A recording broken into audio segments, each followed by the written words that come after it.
অধিকার দাবি আন্দোলন এই তিন শর্তের আলোকেই আমরা ভিক্ষা চাই না, আমরা শিক্ষার বিনিময়ে আমাদের অধিকার চাই। আমাদের দাবি আদায়ের ক্ষেত্রে আমরা জানি 5 আগস্টের পরে গঠিত এই সরকার শিক্ষকদের অধিকার আদায়ের পক্ষের সরকার। আমরা তাদেরকে প্রতিপক্ষ মনে করি না, কিন্তু আমরা লক্ষ্য করছি যারা বলে আমাদের সাথে তাদের শত্রু আছে। আমরা এই কথা তীব্র নিন্দা জানাই। আমাদের শিক্ষকদের সাথে আওয়ামী লীগ, বিএনপি, জামাত ইসলামী সব দলের লোক থাকবে।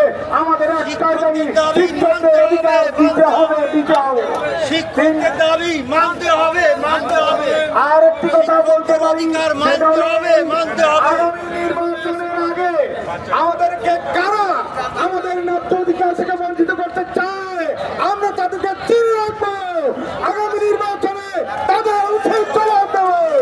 এবং সেই লক্ষ্যে আমরা বলতে চাই, ঢাকা, চট্টগ্রাম, রাজশাহী, সারা বাংলাদেশে যা আবহাওয়ার পরিবর্তন হয়েছে, এই পরিবর্তন জাতীয় ক্ষেত্রে আগামী দিনে হবে। এই ক্ষেত্রে আমাদের শিক্ষকদেরকে এই অধিকার আদায়ের জন্য ভূমিকা রাখতে হবে।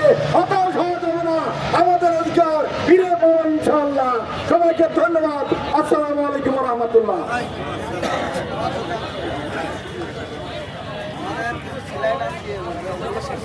বক্তব্য রাখবেন মুফতি আব্দুল হক আমিন, পরিচালক আব্দুল ইসলাম রিসার্চ সেন্টার, ঢাকা।